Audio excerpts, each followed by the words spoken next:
Nasab dan keluarga besar Nabi Muhammad SAW. Jadi nasab Nabi Muhammad SAW itu diklasifikasikan menjadi 3 bagian yang disepakati oleh ahlus siyar wal ansab atau para sejarawan dan ahli nasab. Yang pertama itu dari beliau SAW menuju Adnan. Terus yang kedua adalah yang masih diperselisihkan. Jadi ada yang mengambil sikap diam dan tidak berkomentar tentang pendapat yang ini, yaitu mulai dari nasab dari Adnan hingga ke Ibrahim alaihissalam. Terus klasifikasi yang ketiga adalah yang tidak diragukan lagi kalau misalnya dari Nabi Ibrahim alaihissalam menuju Nabi Adam alaihissalam itu masih ada riwayat yang tidak sahih. Jadi kalau teman-teman masih ingat, ini sebelumnya sudah pernah disinggung pada beberapa video sebelumnya. Jadi kali ini kita akan bahas cara lebih detailnya lagi. Nah, untuk klasifikasi yang pertama itu dimulai dari Muhammad SAW bin Abdullah bin Abdul Muthalib, atau yang nama aslinya Syaibah bin Hashim bin Abdul Manaf bin Qusay bin Kilab bin Murrah bin Ka'ab bin Lu'ay bin Ghalib bin Fir bin Malik bin An-Nadhr bin Kinanah bin Khuzaimah bin Mudrikah bin Ilyas bin Mudhar bin Nizar bin Ma'ad bin Adnan. Jadi ini jadi ini adalah nasab Nabi Muhammad SAW yang tidak sama sekali diperselisihkan oleh para ahli nasab atau dan juga para sejarawan.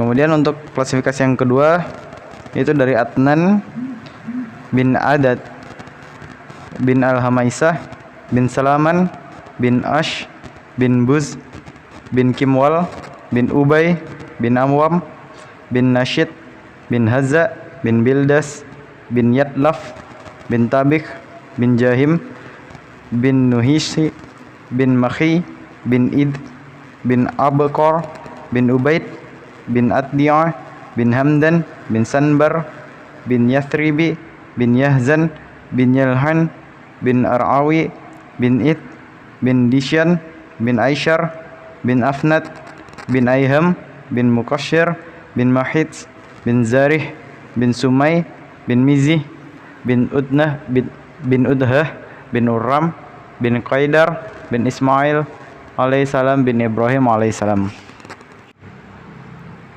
Lalu untuk klasifikasi yang ketiga ada urutan nasab dari Ibrahim alaihissalam menuju Nabi Adam alaihissalam.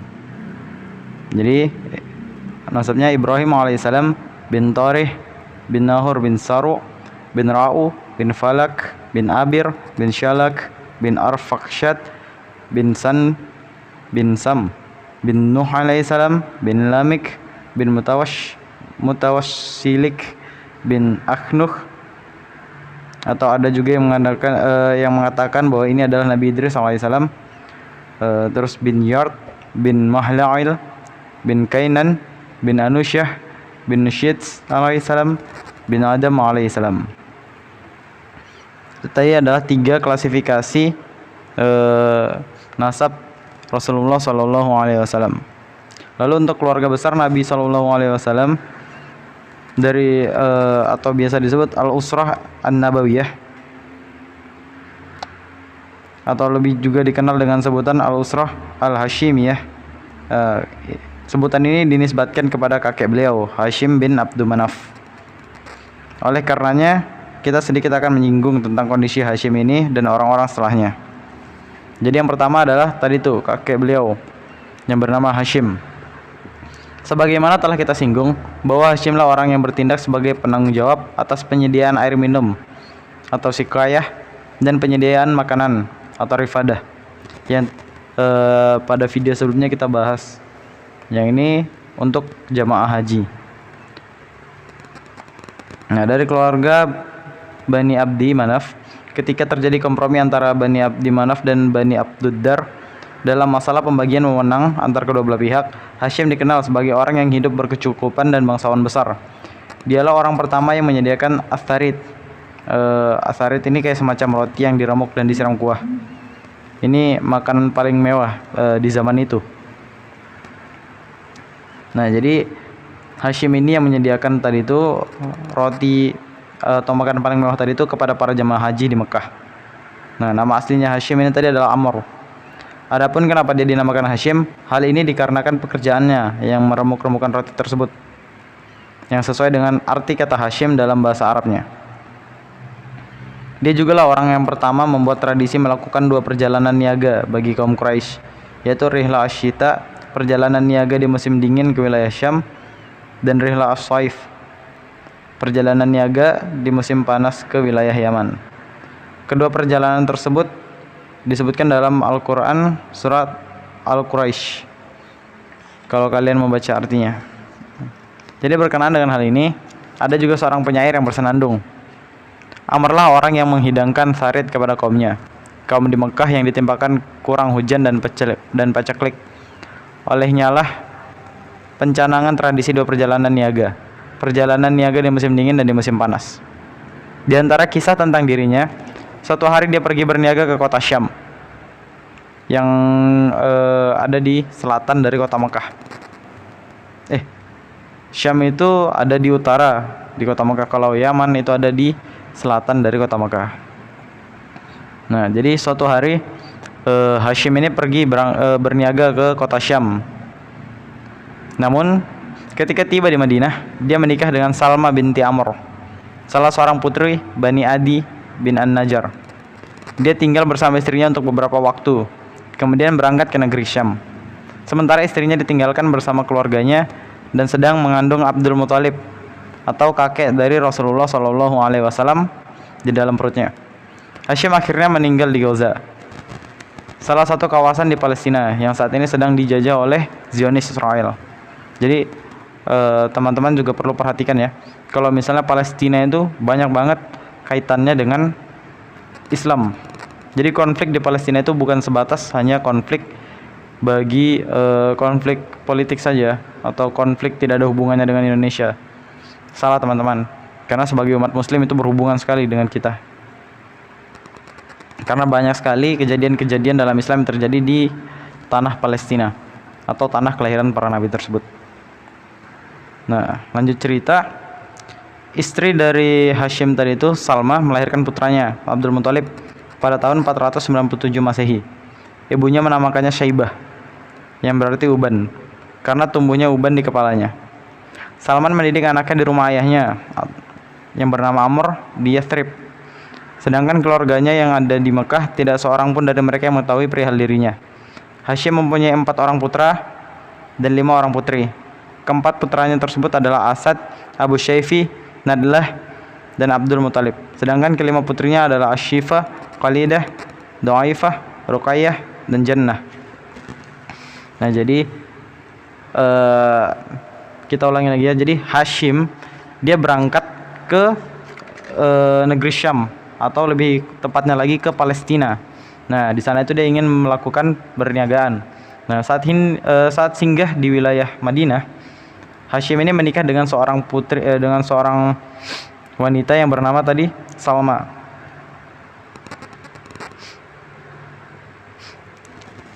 Dari Salma ini dia dikaruniai seorang anak, nah, yang bernama Abdul Muthalib tadi. Nah, saat dia belum sempat kembali ke kota Mekah untuk memberitahu keluarganya yang ada di Mekah kalau misalnya dia punya istri lagi dan punya anak lagi di wilayah Madinah, dia tuh meninggal di Gaza di Palestina. Jadi Abdul Muthalib ini nggak dikenal sama keluarganya yang ada di Mekah. Lalu kita lanjut ke Abdul Muthalib. Dari pembahasan yang tadi kita mengetahui bahwa tanggung jawab atas penanganan Sikayah dan Rifadah sepeninggal Hashim diserahkan kepada saudaranya yang bernama Al-Muthalib bin Abdul Manaf, atau dia juga dikenal sebagai seorang bangsawan yang disegani karena memiliki karisma di kalangan kaumnya. Orang-orang Quraisy menjulukinya dengan Al-Fayyad karena kedermawanannya, sebab makna kata Al-Fayyad adalah orang yang dermawan atau murah hati. Nah, ketika Syaibah alias Abdul Muthalib menginjak usia 7 tahun atau 8 tahun, Al-Muthalib pamannya mendengar berita tentang dirinya, lantas pergi mencarinya. Jadi kabar tentang Abdul Muthalib, anak dari Hashim, nah, Itu terdengar oleh saudara kandungnya Syekh Hashim tadi tuh, atau Al-Muttalib yang ada di kota Makkah. Nah, akhirnya Al-Muttalib pun pergi ke Madinah untuk mencari keponakannya tersebut. Ketika bertemu dan melihat Abdul Muttalib tadi, akhirnya Al-Muttalib pun berlinang air mata. Lalu anak tersebut dipeluk erat-erat dan dinaikkan ke atas tunggangannya untuk dibonceng. Namun keponakannya ini menolak hingga diizinkan dulu oleh ibunya. Pamannya Al-Muttalib kemudian memintanya agar merelakan keponakannya tersebut pergi bersamanya. Tetapi ibunya Abdul Muttalib, si Salma tadi itu, menolak permintaan tersebut. Al-Muttalib pun lantas bertutur, sesungguhnya dia akan berangkat menuju tahta ayahnya atau Hashim yang tadi meninggal di Goza, menuju tanah haram. Barulah kemudian ibunya mengizinkan anaknya dibawa. Al-Muttalib membawanya ke Mekah dengan memboncengnya di atas unta. Melihat hal itu, orang-orang pun berteriak, inilah Abdul atau budak Muttalib. Nah, jadi maksudnya mereka mengira bahwa dibawa Al-Muttalib bukan keponakannya tetapi budaknya. Nah, dari sinilah muncul sebutan Abdul Muttalib. Lalu akhirnya setelah mendengar itu, Al-Muttalib memotongnya sembari berkata, celakalah kalian, dia ini anak saudaraku Hashim. Abdul Muttalib akhirnya tinggal bersama pamannya hingga tumbuh dan menginjak usia dewasa. Selanjutnya Al-Muttalib meninggal di Ratman, sebuah kawasan di Yaman, dan kekuasaannya kemudian beralih kepada keponakannya Abdul Muttalib. Dia menggariskan kebijakan bahwa kaumnya persis seperti yang digariskan oleh nenek-nenek moyangnya terdahulu. Akan tetapi, dia mendapatkan kedudukan dan martabat di hati kaumnya yang belum pernah dicapai oleh para leluhurnya terdahulu. Dia dicintai oleh mereka dan wibawanya di hati mereka semakin besar. Ketika Al-Muttalib, saudaranya Hashim tadi itu, dan pamannya Abdul Muttalib tadi meninggal dunia, Naufal menyerobot dan merampas mahkota kekuasaannya dari keponakannya tersebut. Karena itu, dia lantas meminta pertolongan kepada para pemuka Quraisy untuk membantunya melawan sang paman. Namun mereka menolak sembari berkata, kami tidak akan mencampuri urusanmu dengan pamanmu itu. Akhirnya beliau menulis beberapa untaian syair kepada paman-pamannya dari pihak ibunya Bani An-Najjar guna memohon bantuan mereka. Pamannya Abu Sa'ad bin Adi bersama 80 orang pasukan penunggang kuda kemudian berangkat menuju Mekah dan singgah di Al-Abtah, sebuah tempat di kota Madinah. Al-Abtah tadi di kota Mekah ya, sebuah tempat di kota Mekah. Dia disambut oleh Abdul Muttalib yang langsung bertutur kepadanya, silakan mampir ke rumah dulu wahai paman. Pamannya menjawab, demi Allah, aku tidak akan mampir hingga bertemu dengan Naufal. Lantas dia mendatanginya dan mencegahnya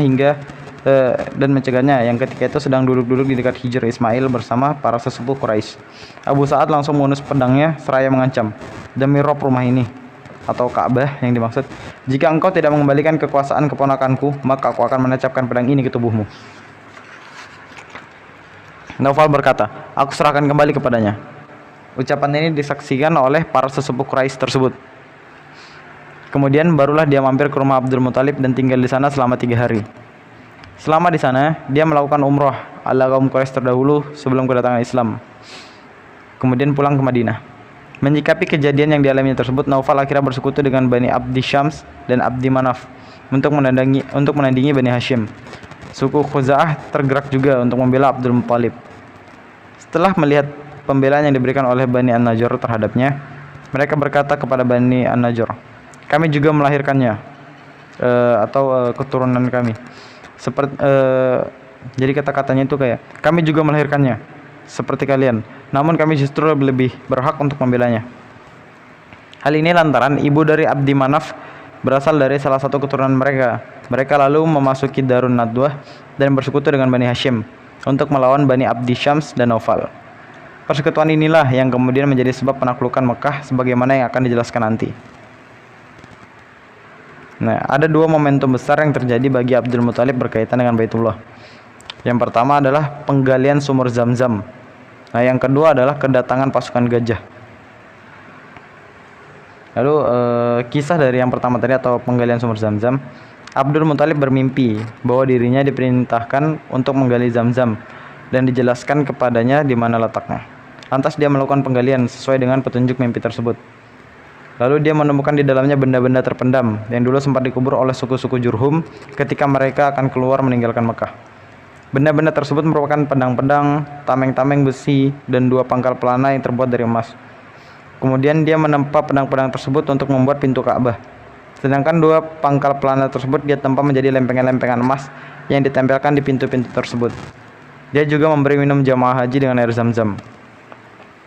Ketika sumur Zam-Zam mulai kelihatan, orang-orang Quraisy mempermasalahkannya. Mereka berkata kepadanya, "Izinkan kami bergabung."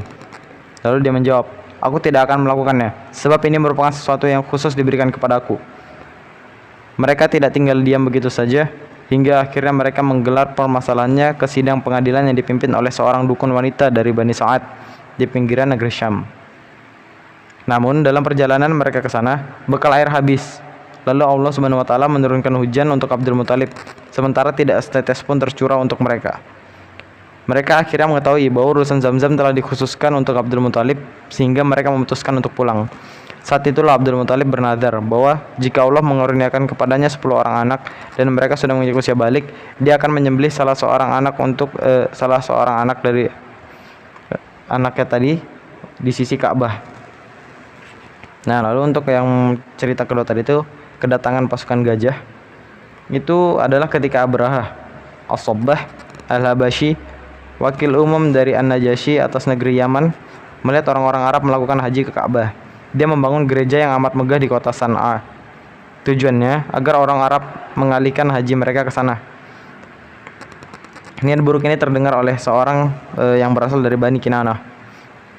Dia secara diam-diam mengendap-endapkan pada malam hari dan menerobos masuk ke gereja tersebut, lalu melumuri kiblat mereka tersebut dengan kotoran. Tatkala mengetahui pelecehan ini, meledaklah amarah dari Abraha, yang serta-merta ia mengerahkan pasukan besar yang berkekuatan sebanyak 60.000 personil menuju Ka'bah untuk meluluh lantahkannya. Dia juga memilih gajah paling besar sebagai tunggangannya. Dalam pasukan tersebut terdapat 9 atau 13 ekor gajah yang lain. Dia meneruskan perjalanannya hingga sampai di suatu tempat yang bernama Al-Mugammas. Di tempat inilah dia memobilisasi pasukannya, kayak mengatur posisinya. Lalu dia juga menjagakan gajahnya dan bersiap-siap untuk melakukan invasi ke kota Mekah. Tapi baru saja mereka sampai di Wadi Muhasir yang terletak antara Muzdalifah dan Mina, sudah dekat dengan Mekah. Tiba-tiba gajahnya berhenti dan duduk. Gajah ini tidak mau berdiri bila dikendalikan ke arah Ka'bah. Akan tetapi bila mereka kendalikan ke arah selatan, utara atau timur, ia maju dan berlari kecil. Sedangkan bila mereka alihkan kendalinya ke arah Ka'bah lagi atau ke arah barat, gajah tersebut langsung duduk lagi. Manakala mereka mengalami kondisi semacam itu, Allah mengirimkan ke atas mereka burung-burung yang berbondong-bondong sembari melempari mereka dengan batu yang terbuat dari tanah terbakar. Lalu Allah menjadikan mereka seperti daun-daun yang dimakan ulat. Burung tersebut semisal kata atif, burung-burung layak, dan balasan atau burung jalak. Setiap burung melempar 3 buah batu, 1 buah di paruhnya, 2 buah lagi di kakinya yang sebesar kerikil. Dan tidaklah lemparan batu tersebut mengenai seorang, melainkan akan menjadikan anggota-anggota badannya hancur berkeping-keping dan binasa. Tidak semua dari mereka terkena lemparan tersebut. Ada yang dapat keluar dan melarikan diri, tetapi mereka saling berdesakan satu sama lainnya, sehingga banyak yang jatuh di jalan-jalan lantas mereka. Lalu mereka pun terkapar di setiap tempat. Sedangkan Abraha sendiri, Allah kirimkan kepadanya satu penyakit yang membuat sendi jari jemarinya tangannya tanggal dan berjatuhan satu persatu sebelum mencapai San'a. Dia tak mengubahnya seperti seekor anak burung yang dadanya terbelah hingga jantungnya terlihat, untuk kemudian dia roboh dan tak bernyawa. Adapun kondisi orang-orang Quraisy, mereka berpencar-pencar ke celah-celah bukit, lalu bertahan di puncak-puncaknya karena merasa takut atas keselamatan mereka dan dipermalukan oleh tentara bergajah tersebut.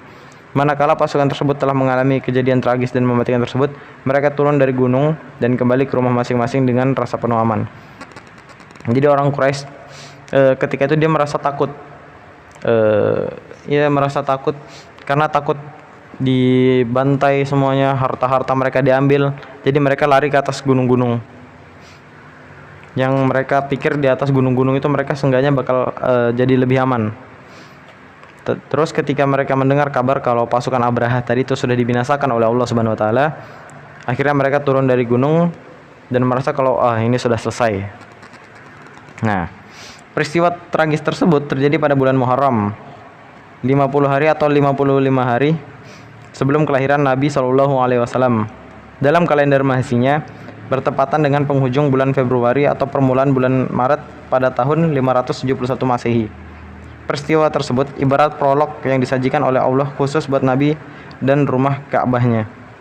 Sebab ketika kita mengamati kondisi Baitul Maqdis, kita mengetahui bahwa kiblat ini Baitul Maqdis itu kiblat sebelum Ka'bah ya. Itu telah dikuasai oleh musuh-musuh Allah dari kalangan kaum musyrikin sebanyak 2 kali.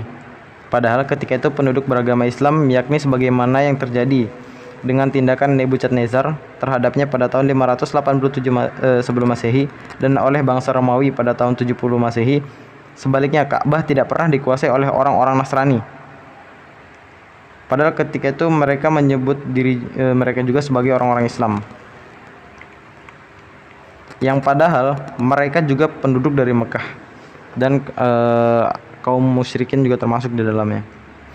Peristiwa tragis tersebut juga terjadi dalam kondisi di mana beritanya dapat sampai ke seluruh penjuru dunia yang ketika itu sudah maju, diantaranya sampai ke negeri Habasyah yang ketika itu memiliki hubungan yang erat dengan orang-orang Romawi.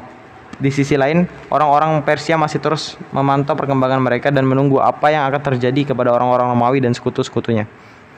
Maka ketika mendengar peristiwa tragis tersebut, orang-orang Persia ini segera berangkat menuju Yaman.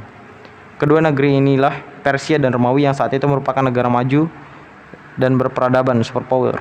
Nah, kalau di zaman sekarang Persia ini kayak Amerika, terus Romawi ini kayak Cina lah, yang sekarang tuh dianggap sebagai negara superpower lah, yang kekuatan militernya tuh paling kuat di dunia. Nah, peristiwa ini juga mengundang perhatian dunia dan memberikan isyarat kepada mereka akan kemuliaan dari Baitullah atau rumah Allah. Nah, akhirnya Baitullah inilah yang dipilihnya untuk dijadikan sebagai tempat suci. Jadi bila ada seseorang yang berasal dari tempat ini mengaku sebagai pengemban risalah kenabian, maka hal inilah yang tujuan utama dari terjadinya peristiwa tersebut. Penjelasan terhadap hikmah terselubung di balik pertolongan Allah terhadap kaum musyrikin melawan kaum mukminin dengan cara yang melampaui ukuran yang ada pada dunia yang bernuansa kualitas ini. Dan akhirnya Abdul Muthalib pun dikaruniai oleh 10 orang putra. Yang pertama ada Al-Harits, terus ada Az-Zubair, Abu Thalib, Abdullah, Hamzah, Abu Lahab, Al-Ghaidak, Al-Muqawwam, Saffar, dan Al-Abbas.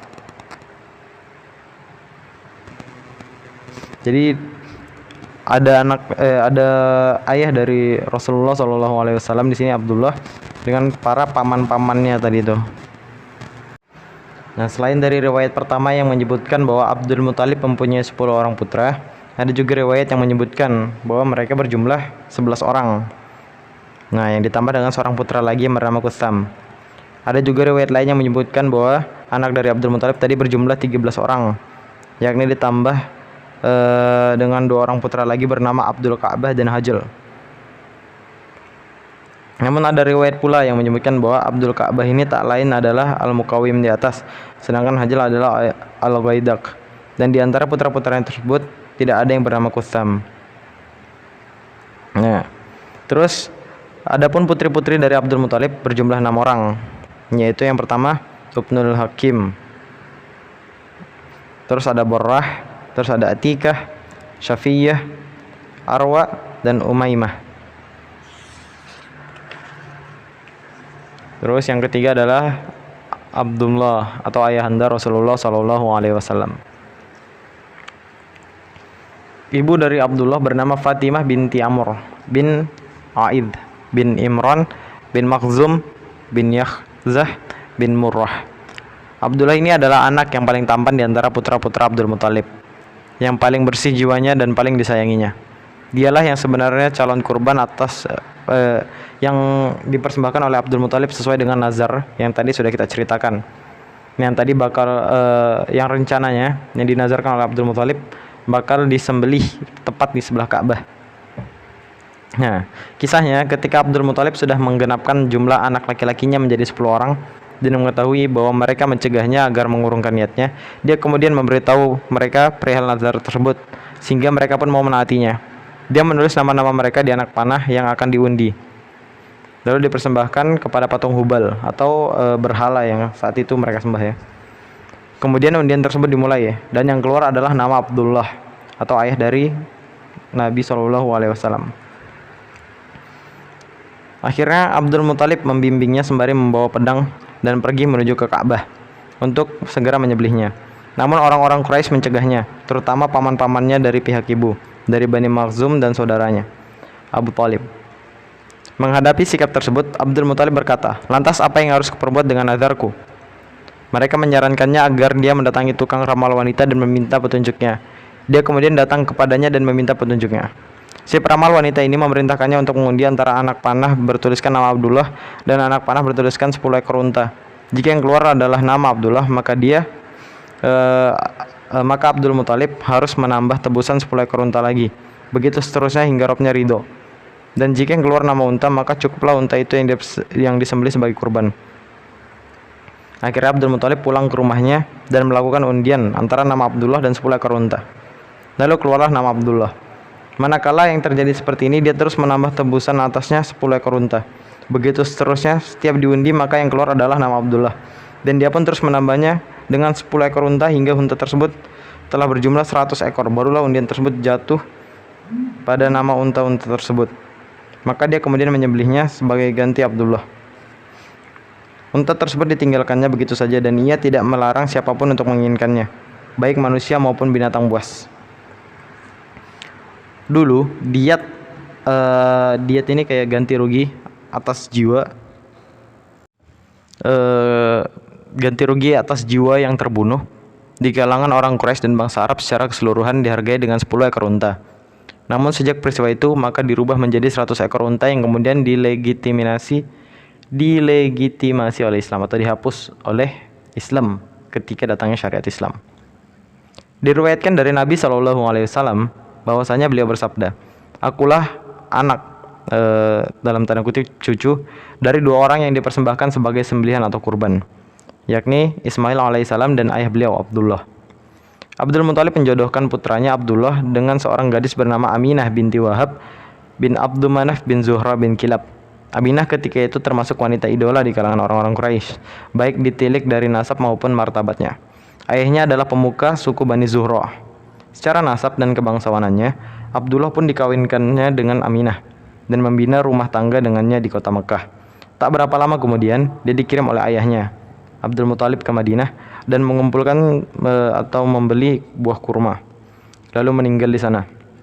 Menurut riwayat lain, dia pergi dalam rangka berniaga ke negeri Syam dengan membantu rombongan niaga Quraisy. Kemudian ia singgah di Madinah dalam kondisi sakit, sehingga akhirnya meninggal di sana dan dikubur di Dar An-Nabighah Al-Ja'di. Pada saat itu Abdullah baru berumur 25 tahun dan wafatnya tersebut sebelum kelahiran Rasulullah SAW. Demikian pendapat mayoritas sejarawan. Riwayat yang lain menyebutkan bahwa dia wafat 2 bulan setelah kelahiran Nabi SAW atau lebih dari itu. Saat berita kematiannya sampai ke Mekah, Aminah sang istri meratapi kepergian sang suami dengan untaian bait syair yang sangat indah dan amat menyentuh. Bunyi syairnya seperti ini. Seorang cucu Hashim tiba membawa kebaikan di dekat Bato. Keluar mendampingi Lahat tanpa suara yang jelas. Rupanya kematian mengundangnya, lantas disambutnya. Ia tak pernah mendapatkan orang semisal cucu Hashim. Di saat mereka tengah memikul keranda kematiannya di sore hari, sahabat-sahabatnya saling berdesakan untuk melayatnya. Bilalah pemandangan berlebihan itu diperlakukan maut untuknya. Sungguh itu pantas, karena dia adalah dermawan dan penuh kasih. Keseluruhan harta yang ditinggalkan oleh Abdullah adalah 5 ekor unta, sekumpulan kambing, seorang budak wanita dari Habasyah bernama Barokah, yang kunyahnya atau nama panggilannya adalah Ummu Aiman. Dialah pengasuh dari Rasulullah SAW.